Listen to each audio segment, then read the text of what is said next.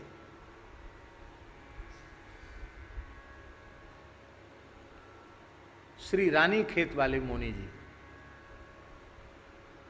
परम श्रद्धेय पूज्य श्री प्रेमदास जी महाराज।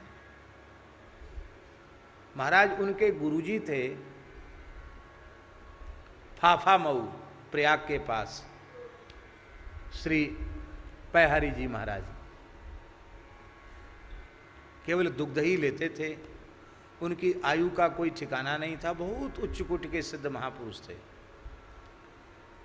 तो ये महाराज का नाम सुन के जाने लगे उनके पास। वो महाराज फटकारते, धक्का देके निकाल देते, कई बार प्रहार भी कर देते, पर ये जाना नहीं छोड़ते।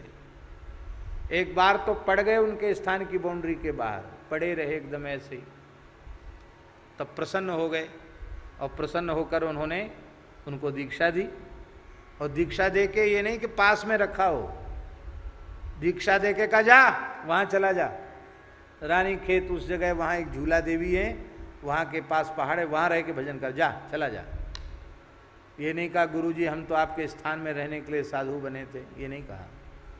दीक्षा लिए, तत्काल गुरुजी का आदेश मानकर वहाँ चले गए, और बाबा ऐसी जगह उन्होंने भजन किया। शेर आज भी उस जंगलों में शेर हैं, चीते हैं, हिंसक जीव हैं, और वहाँ आप भजन करने लगे, भजन की सुगंध फैलने लगी। तो झूला देवी वाले लोग समझने लगे कि कहीं बाबा जी इस मंदिर पे कब्जा न कर लें। लोगों ने सताना आरंभ किया, भजन में विक्षेप आरंभ किया। आप फिर गुरुजी के पास आए और गुरुजी से पूछा कि वहाँ भजन में विक्षेप हो रहा, क्या करें? अरे बोले कोई बापोती है एक जगह की, वहाँ से आगे थोड़े बढ़ जाओ और पहाड़ है, वहाँ गुफा है, वहाँ बैठकर भजन करो। आप वहाँ बैठकर भजन करने लगे, भूखे प्यासे, कभी किसी से कुछ मांगते नहीं।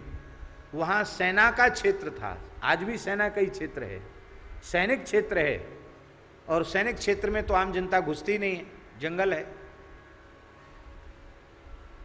कभी कोई आलू दे गया, छटाक पाव आटा दे गया, तो कभी कुछ खा लिया, नहीं तो ऐसे ही भूखे प्यासे रहकर उन्होंने भजन किया। और बाबा ऐसा भजन किया, जब बाप महाराज गुफा में विराजते थे, बबर शेर आकर पीछे बैठा है, महाराज भजन कर रहे हैं, होश ही नहीं कौन आया कौन गया। फौज का ब्रिगेडियर था, उस ब्रिगेडियर ने देखा कि शेर पीछे बैठा और महाराज माला फेर रहे हैं, उसकी श्रद्धा हो गई और वहाँ राम मंदिर की स्थापना हो गई। आज बड़ी आयु होने के बाद भी उनकी रहनी इतनी अद्भुत है, इतनी अनुपम है। महाराज जी आज भी सारा साधन स्वयं करते हैं। यात्रा काल में भी उनका नियम प्रभावित नहीं होता है। अद्भुत जीवन है, आदर्श जीवन है। यद्यपि ये मर्यादा नहीं है संत विराजमान हो तो हम उनकी इतनी प्रशंसा करें, उनके कान में पड़ेगी तो वे बड़े नाराज होंगे। लेकिन जो हम अपनी आंख से देख रहे हैं वो हम बता रहे हैं। अद्भुत गुरु निष्ठा, अद्भुत नाम निष्ठा, अद्भुत गौ और ब्राह्मणों के प्रति उनकी निष्ठा।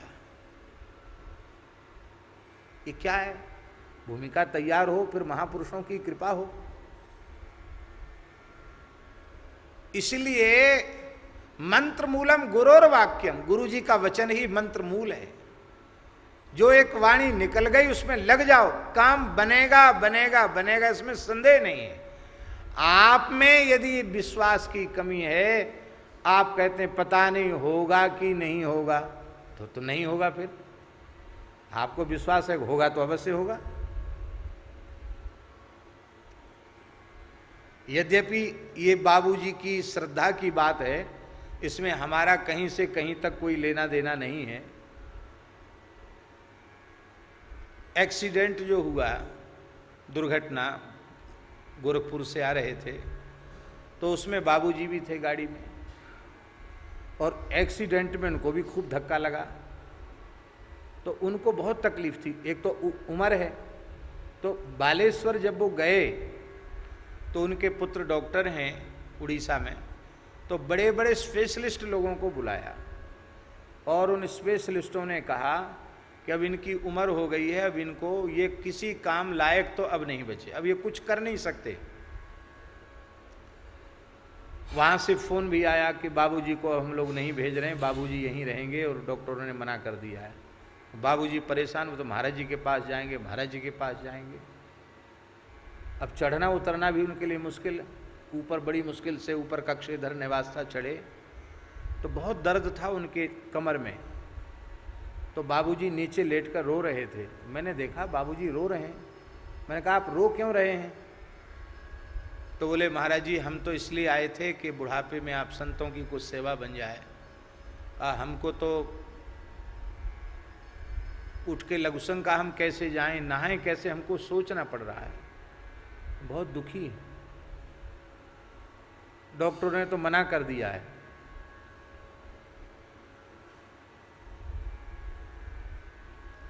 हमसे बोले यदि आप कृपा करें तो शायद आपकी कृपा से हम ठीक हो जाएं। तो ऐसे ही मैंने हंसते हंसते कहा कि बाबूजी ठीक तो पूरे हो जाते, आपने शायद लगा दिया तो थोड़ी कसर रह जाएगी, ऐसा कह के। और ऐसी हाथ से दबाने की इच्छा थी मेरी, पर मैंने कहा हाथ से दबाएंगे तो इनको ज़्यादा संकोच होगा। मैंने कहा आपको दर्द हो रहा, मैं पैर से धीरे धीरे दबाऊं। तो पैर से दबाते ही वो स्वस्थ हो गए, तत्काल स्वस्थ हो गए। अब तक चल रहे हैं। वो कहते हैं कि वो शायद शब्द हमने लगा दिया, वो कसर रह गई। ये मेरी विशेषता नहीं है, न मेरे पैर की विशेषता है, यह उनकी श्रद्धा की विशेषता है। ये बात हम इसलिए निवेदन कर रहे हैं, किसी की भी माता पिता गुरु संत, उनके वचनों में आप श्रद्धा करें और वे जो कह रहे हैं वो हो ही जाएगा, ऐसा पक्का निश्चय करें तो हो गया, हो जाएगा नहीं, हो गया। और आपने अपनी ओर से यदि और किंतु परंतु आपने लगा दिया तो फिर किंतु परंतु में जाओ, काम तत्काल बनता है। तो महाराज जी ऐसी जो बात कहे कि पहले तुम दीक्षा लो और बाद में ज्ञान होगा, तो ऐसे लोगों को कालनेमी का संप्रदाय मान करके दूर हो जाना। पहले भूमिका का निर्माण तो होने दो। पर हनुमान जी तो एकदम भोले हैं। हनुमान जी बोले चलो कोई बात नहीं, लीला दर्शन तो होने लग जाएगा। हनुमान जी को स्नान करने भेजा, वहीं स्नान करेंगे, वहीं जल पिएंगे। तो हनुमान जी ने जैसे ही वो सरोवर में प्रवेश किया एक मकरी ने हनुमान जी का पैर पकड़ लिया, और पैर पकड़ा तो हनुमान जी ने उसको पछाड़ दिया। मकरी तो मर गई। मकरी माने, मकरी जानते ना, मगर की घरवाली है, मगर होता ना मगर, मगर की घरवाली, वो मकरी, मकर की घरवाली, वो मर गई, चीर दिया हनुमान जी ने उसको। तो तत्काल अप्सरा के रूप में प्रकट हो गई। बोले एक महर्षि के हिसाब से मैं ग्राहिणी बन गई थी, आपके चरण स्पर्श से मेरा उद्धार हो गया। महाराज चक्कर में मत फंसो, मुनि ना हो यह निश्चर घोरा, ये महात्मा नहीं है, महादुष्ट है ये। हनुमान जी बोले अच्छा किया तुमने चेता दिया, अभी हम पहुंचते हैं उसके पास। हनुमान जी गए, आ गया बच्चा, हाँ सब दीक्षा की तैयारी है, वाह वाह चेला बनेगा ना, हाँ हाँ गुरुजी अवश्य मंत्र दूंगा। और बात इतनी सी, आपकी मर्यादा यह है कि पहले आप दीक्षा देते हैं, उसके बाद ज्ञान होता है। वो हमारी भी एक निष्ठा है। क्या आपकी निष्ठा है? बोले हम गुरुजी को दक्षिणा पहले देते हैं, दीक्षा पीछे लेते हैं। वाह वाह वाह, ऐसा शिष्य तो आज तक नहीं आया जो पहले ही दीक्षा के पहले गुरुजी को दक्षिणा अर्पित करे। वाह धन्य है तुम्हारी निष्ठा, लाओ लाओ दीक्षाणा लाओ, दक्षिणा लाओ। हनुमान जी ने तुरंत पूंछ में लपेटा, भरी लंगूर लपेट पछारा, और काल नेमी का काम तमाम हो गया। काल नेमी को मार दिया है। उघरहि अंत न होई निवाहु, काल नेमि जिमि रावण राहु। कियहु कुवेश साधु सन मानु, जिमि जग जामवंत हनुमानु। लखि सुवेश जग बंचक जेऊ, वेश प्रताप पूजियई तेऊ। उगरहि अंत न होई निवाहु, काल नेमि जिमि रावण राहु। काल नेमि हंता, गोस्वामी जी कहते हैं आप काल नेमि को मारने वाले हैं। इस चरित्र से हमें एक शिक्षा लेनी है, ध्यान से सुने। इस चरित्र से हमें एक शिक्षा लेनी है कि हम साधु महात्मा का भेष बनाकर ढोंग पाखंड करेंगे, दंभ करेंगे, छल कपट करेंगे, तो हमारी दशा भी कभी न कभी ऐसी ही होगी जो काल नेमी की हुई। हनुमान जी छोड़ेंगे नहीं, उठा के पटकेंगे। सामने प्रमाण देख लीजिए, बड़ी बड़ी ऊंचाइयों तक लोग पहुंचे, ओ सर्वोच्च चोटी पर पहुंच गए, और फिर ऐसे पटके ऐसे गिरे कि कहीं के नहीं रह गए। इसलिए मेरी प्रार्थना है, जीवन में सच्चाई बहुत जरूरी है। आप जैसे हैं वैसे हैं, नाटक करने की क्या जरूरत भाई, झूठ बोलने की जरूरत क्या है, ठगने की जरूरत क्या है, आप जैसे हैं वैसे हैं।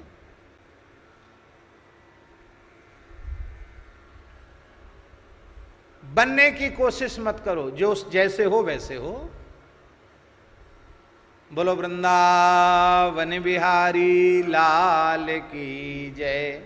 हे प्रभु, आप काल नेमी हंता हैं, अर्थात काल नेमी के ही हंता नहीं है, काल नेमी के प्रकृति के जो लोग हैं उनके आप हंता हैं।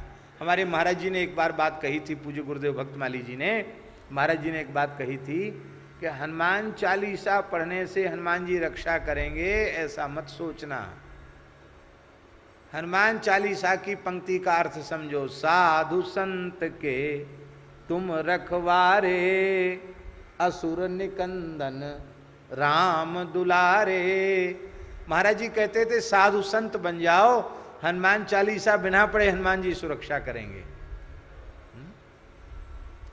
और खूब हनुमान चालीसा पढ़ो, जीवन में असुर भाव हो, झूठ बोलो, छल कपट करो, दंभ पाखंड करो, हरि गुरु संतों से ही छल करो, उनको धोखा दो, तो हनुमान चालीसा पाठ करने के बाद भी असुर निकंदन राम दुलारे, हनुमान जी की पटक से बच नहीं सकते, हनुमान जी पटक नहीं देंगे जरूर। दंभ रहित होना चाहिए। आगे क्या है? अघट घटना घटन सुघट विघटन विकट भूमि पाताल जल गगन गंता। गोस्वामी जी कहते हैं, हे हनुमान जी महाराज, अघट घटना घटन, जो घटना घट नहीं सकती है उसको आप घटाने वाले हैं। अब देखो, 10-20 फीट की छलांग तो कोई लगा सकता है, इतनी बड़ी छलांग कोई लगा सकता है कि 1200 किलोमीटर कूद जाए। 1200 किलोमीटर की छलांग लगा, यह अघटित घटना है। जो घटना घट नहीं सकती वो घट गई। लंका दहन, घास फूस में आग लगा दे वो तो ठीक है, पर सोने की लंका को ऐसे जलाया कि पिघल के लंका बह गई। और संजीवनी लाना कितना कठिन काम था, कितनी दूरी थी, और हनुमान जी संजीवनी ले आए। यह है अघट घटना घटन। और सुघट विघटन, सुघट जिनको तोड़ा नहीं जा सकता था, जिनके व्यूह को, जिनके अहम को तोड़ना बहुत कठिन था, ऐसे लोगों को सुघट विघटन। बाली को भी सोचता नहीं था कि हमको ये दिन देखने पड़ेंगे, पर बाली को इस दशा तक पहुंचाने वाले हनुमान जी हैं। राम जी को न लाते, सुग्रीव जी की मित्रता न कराते तो बाली का वध होता। यह है सुघट विघटन। और महाराज जी सिंहिका, राहु की मां, छायाग्राहिणी, मेघनाद, रावण, ये सुघटन विघट, ये हैं सुघट विघटन। ये बड़े सुघट थे, पर इनको तोड़ दिया हनुमान जी ने, छार छार कर दिया हनुमान जी ने। इनके अहंकार को चूर चूर कर दिया। इनके बल तेज प्रताप की धाक पूरी दुनिया में जमी थी, और हनुमान जी ने उनका तेजो वध कर दिया है। उनको हनुमान जी ने उनके अहंकार को चूर चूर कर दिया। तो अघट घटना, अघट जो घटना जो घट नहीं सकते को घटा देने वाले। सुघट विघट, विघटन विकट, विकट हैं। और कैसे हैं? भूमि पाताल जल गगन गंता। आप भूमि में, पाताल में, जल में, आकाश में, तीनों लोकों में आपकी अव्याहत गति है। सूर्य को पकड़ने दौड़े, गगनगंता, पाताल में चले गए। अहिरावण के प्रकरण में हनुमान जी पाताल में चले गए। अहिरावण पाताल में रहता था। वो विभीषण का रूप धारण करके अहिरावण आया और सोते हुए राम लक्ष्मण का अपहरण करके ले गया। हनुमान जी अपनी पूंछ से परकोटा बनाकर पहरा देते थे। हनुमान जी राम राम राम पूरी रात जपते थे हनुमान जी।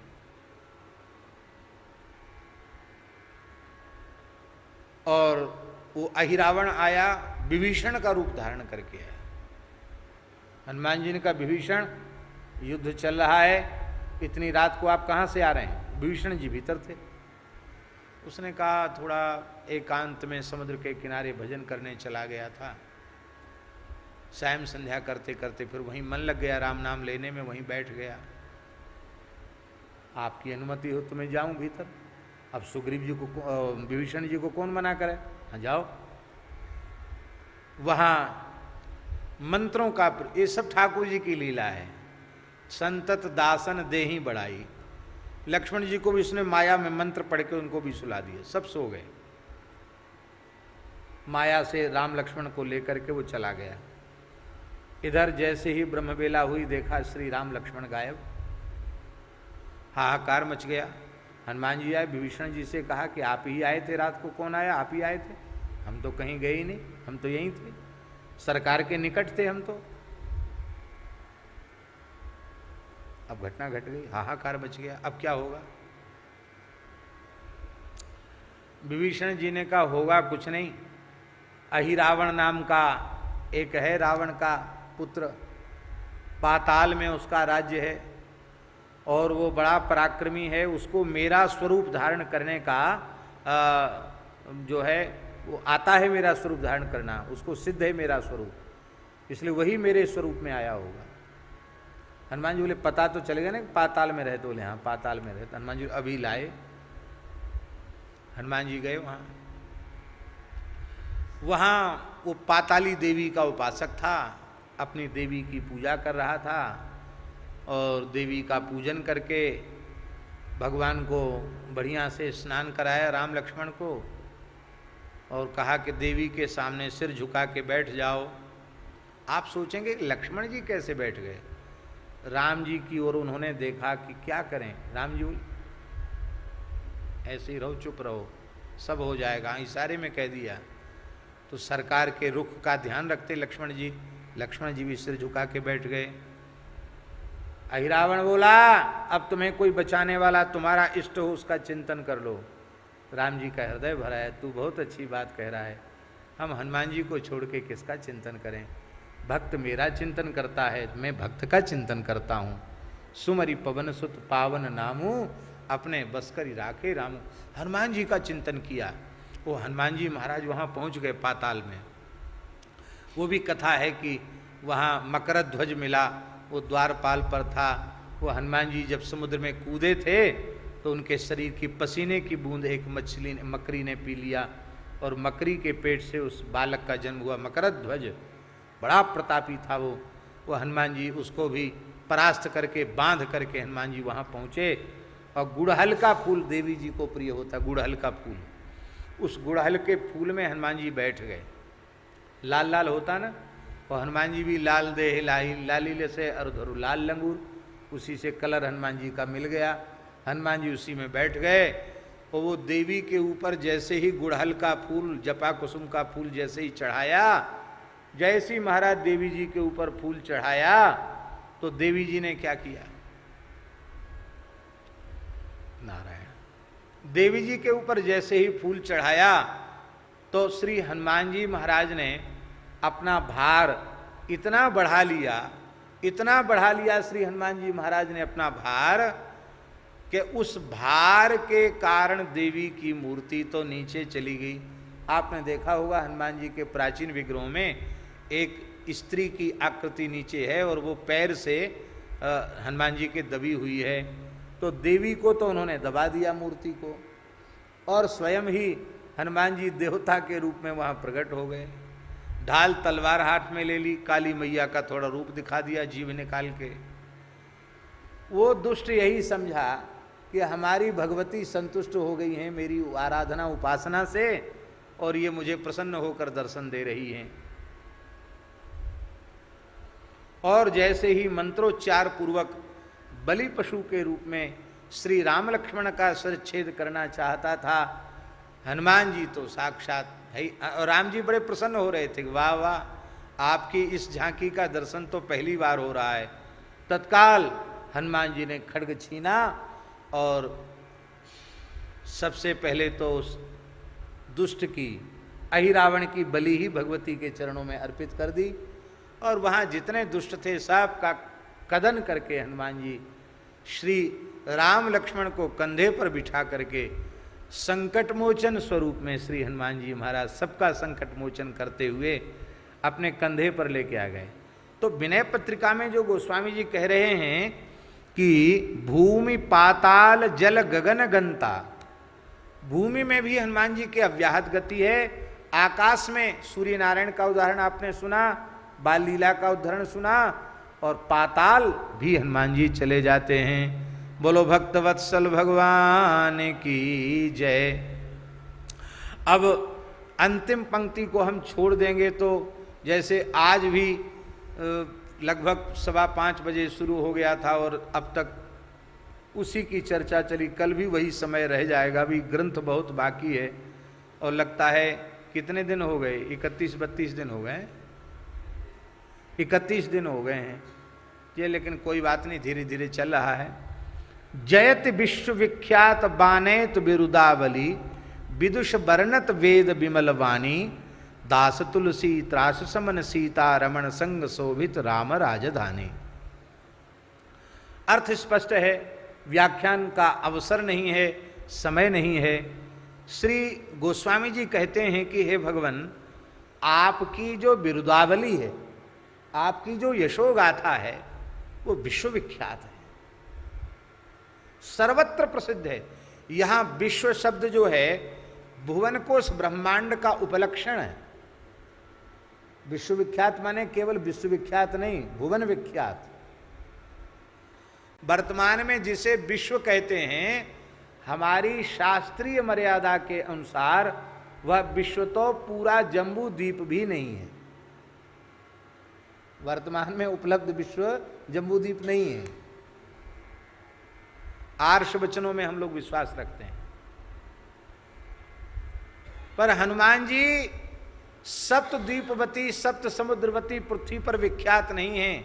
नीचे के 7 लोक, ऊपर के 7 लोकों में भी हनुमान जी विख्यात हैं, विश्वविख्यात अर्थात भुवन विख्यात हैं। आपकी ऐसी बिरुदावली है।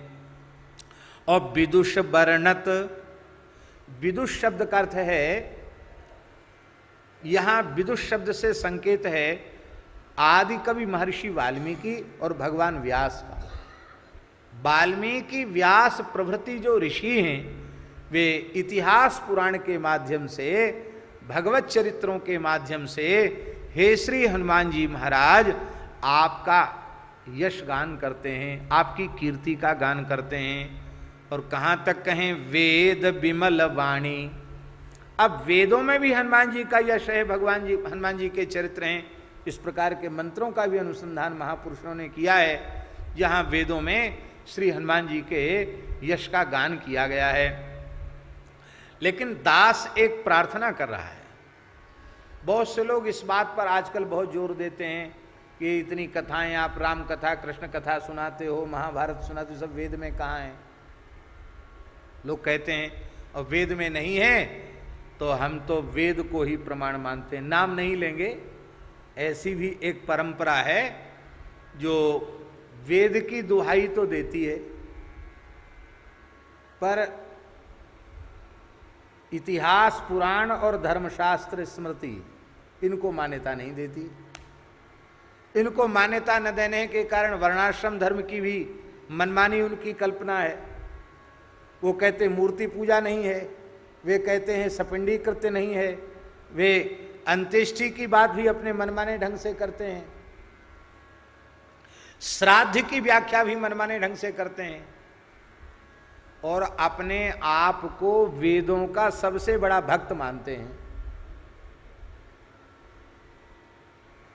लेकिन भगवान व्यास कह रहे हैं इतिहास पुराणाभ्याम वेदार्थम समुपवृंहेत विवेद्यल्पश्रुताद वेदो माम अयम प्रहर्ष्यति।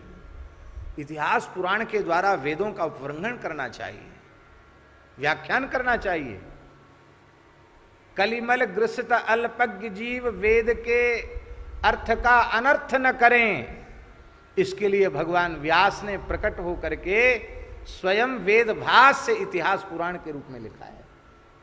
इसलिए जैसे भाष्य में मूल से हटकर कुछ नहीं होता, ऐसे ही मूल वेद में महाभारत भी है, राम कथा भी है, कृष्ण कथा भी है, सब कुछ है। वेद मूलक होने के कारण ही इतिहास और पुराण प्रमाण है। वेद मूलक न हो तो वो प्रमाण नहीं होंगे, अप्रमाण हो जाएंगे। इसलिए गोस्वामी जी की इस वाणी में संदेह नहीं करना चाहिए। वेद विमल वाणी, वेद की ऋचाओं में भी हे हनुमान जी आपका यश वर्णित है।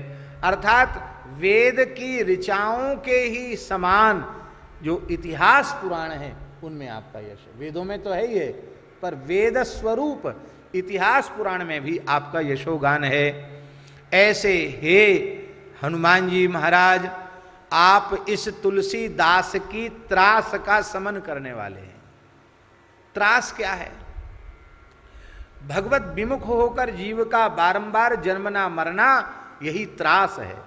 और इस त्रास से, इस दुख से निवारण हनुमान जी जैसे किसी महाभागवत की कृपा से, भगवान शिव का स्वरूप हैं हनुमान जी महाराज, उनकी कृपा से ही इस प्रकार के संसृति चक्र के भय से जीव की मुक्ति हो सकती है। एक बात। दूसरी बात, आप पहले सुन चुके हैं प्रकरण में कि कली भी पीड़ित कर रहा था गोस्वामी जी को, काशी के लोग भी पीछे पड़े थे, तंत्र मंत्र जंट टटका टोना करने वाले भैरव जी के भी प्रयोग उनके ऊपर किए गए। ये सब तुलसीदास जी के चरित्र में प्रमाणित है। और उसी सब त्रास से, कष्ट से निवृत्ति पाने के लिए अपने प्रेमास्पद आराध्य इष्ट श्री रघुनाथ जी को आपने विनय भरी पत्रिका लिखी, चिट्ठी लिखी। तो पत्र है, और इसलिए मानो हनुमान जी से कह रहे हैं कि ये सब राम जी के सेवक को, आपके भक्त को ये सब त्रास दिया जा रहा है। इस त्रास का समन आप ही करने वाले हैं, क्योंकि आप साक्षात सदाशिव स्वरूप हैं। आप चाह लोगे तो भैरव जी की क्या हिम्मत है जो किसी के द्वारा प्रेरित किए जाने पर भैरव जी हमको पीड़ित करें, अथवा अन्य किसी की क्या हिम्मत है, अथवा कलयुग की क्या हिम्मत है। इसलिए आप हमारे त्रास का समन करने वाले हैं। और हे भगवान, सीता रमण संग शोभित राम राजधानी, ये अंतिम बात इस चरण में गोस्वामी तुलसीदास जी कहते हैं कि हे भगवान, राम जी की संपूर्ण लीला संपादित हो गई, लंका विजय हो गई, रावण वध हो गया, राम जी अयोध्या आ गए, राज्याभिषेक हो गया, सब लौट गए, पर आप लौट कर नहीं गए। आप तो संग राजधानी आज भी अयोध्या में रघुनाथ जी के चरण कमलों की सेवा करते हुए आप विराजमान हैं। यहाँ एक शब्द और है, सीता रमण। क्या शब्द है? सीता रमण शोभित संग, सीता रमण संग शोभित राम राजधानी। सीता रमण संग शोभित, सीता रमण के संग शोभित। अब ये सीता रमण शब्द जो है,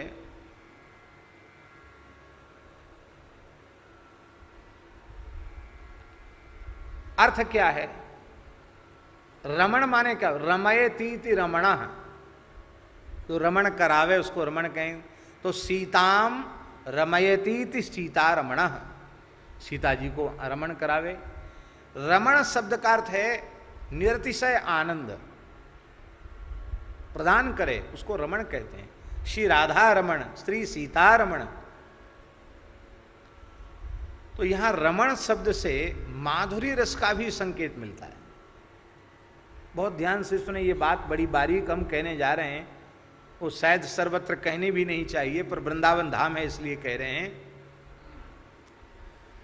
श्री सीताराम जी का जो एकांतिक विश्राम स्थल है, उस विश्राम स्थल में भी हनुमान जी विराजते हैं। सीता रमण शब्द से ये इंगित कर रहे हैं गोस्वामी तुल्य, सीता रमण शोभित, सीता रमण शब्द से। आप कनक भवन गए हैं अयोध्या जी? एक हनुमान जी कनक भवन के भीतर हैं। अब देखो, कनक भवन वो महल है जहां लक्ष्मण जी भी नहीं है। हैं लक्ष्मण जी? अलग से विग्रह रूप में तो लक्ष्मण जी नहीं है। सीताराम जी की एकांतिक शयन कुंज है, वहां भी हनुमान जी बैठे हैं।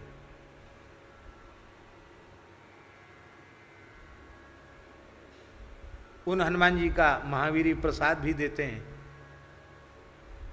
और एक रहस्य की बात बतावें, कोई बात मनवानी हो सरकार से तो उन्हीं हनुमान जी को कहा जाता है। वो तुरंत कहते हैं तो बात तुरंत वहाँ पक्की, लिखा पड़ी, सिक्का मुहर लग जाता है, टप्पा राम जी का लग जाता है, और वो हनुमान जी अर्जी प्रस्तुत कर दें। सीतारमण तो हनुमान जी क्या हनुमान जी के रूप में नहीं, हनुमान जी सखी स्वरूप में है। हनुमान जी श्री चारुशीला नाम की सखी के रूप में हनुमान जी श्री सीताराम जी के एकांतिक महल में सेवा करते हैं।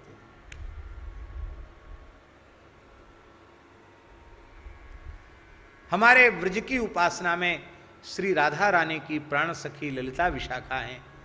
हमारी अयोध्या की उपासना में श्री जानकी जी की प्राण सखी चारुशीला चंद्रकला है। एक बार की बात है, श्री हनुमान जी महाराज बहुत दुखी थे। किशोरी जी ने देखा हनुमान जी बहुत दुर्बल हो रहे हैं। कहा, हनुमान तुम बहुत दुखी हो, क्या कारण है?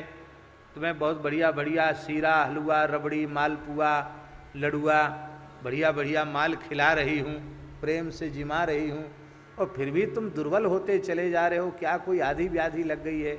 सुनते हनुमान जी जोर जोर से रोने लगे। अरे रो क्यों रहे हो भाई?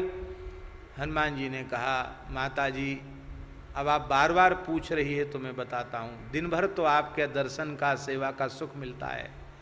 रात्रि में सरकार जैसे ही महल के भीतर जाते हैं, सखियां छड़ी लेकर महल के द्वार पर खड़ी होती हैं। बोले बस हनुमान जी यहीं से दंडोत करो, जाओ अपना काम करो, विश्राम करो, चाहे राम राम करो, अब यहाँ आपका प्रवेश नहीं है। तो प्रभु जब तक मंगला नहीं होती तब तक रोते रोते त्रुटुर युगायते त्वाम पश्यताम, एक एक क्षण युगों के जैसा व्यतीत होता है। तो रात्रि कालीन आपका वियोग सहन नहीं होता, महल में मुझे सेवा का अवसर नहीं मिलता। किशोरी जी ने कहा, हनुमान जी मर्यादा है, आप इस स्वरूप से वहाँ नहीं रह सकते, और आपकी भावना है तो अब महल में भी आपको सेवा मिलेगी। कहते हैं किशोरी जी ने अपना दक्षिण कर कमल हनुमान जी के शीश पर ऐसे फिराते हुए जैसे ही पीठ तक फिराया, तत्काल हनुमान जी के श्रीअंग से एक सखी प्रकट हो गई। उस सखी का नाम है चारुशीला। ये चारुशीला एकांतिक कुंज में प्रिया प्रीतम की सेज संभारना, उनको सुलाना, चरण दबाना, और जब सो जाएं तब बैठ करके राम राम करना। तो एकांतिक सेवा का सुख भी हनुमान जी को मिलता है। ये संकेत गोस्वामी तुलसीदास जी सीता रमण शब्द से दे रहे हैं। सीता रमण संग शोभे, सीता रमण चश्मा के बिना दिखता नहीं, सीता रमण संग शोभित राम राजधानी, सीता रमण संग शोभित राम राजधानी। सीता रमण के संग आप शोभित होते हैं, राजधानी में निरंतर अहरनिश युगल सरकार की सेवा करते हैं। ये छंद रह जाता, ये चरण, तो कल भी पूरा समय इसी में सार्थक होता, पर अब हमको थोड़ी त्वरा भी है कि आगे की भी बात और होनी चाहिए। इसलिए लगभग कितने दिन हुए आज हैं? नहीं, वो तो 32 दिन तो हो गए, लेकिन ये हनुमान जी वाले पद की चर्चा करते करते पिछले मंगलवार को 9वां दिन है, तो 9 दिन में 9 चरण हुए। अब तो ठाकुर जी ऐसी कृपा करें कि बस जाना आना बंद हो के यहीं रोज कहते रहें तो ही पूरा होगा।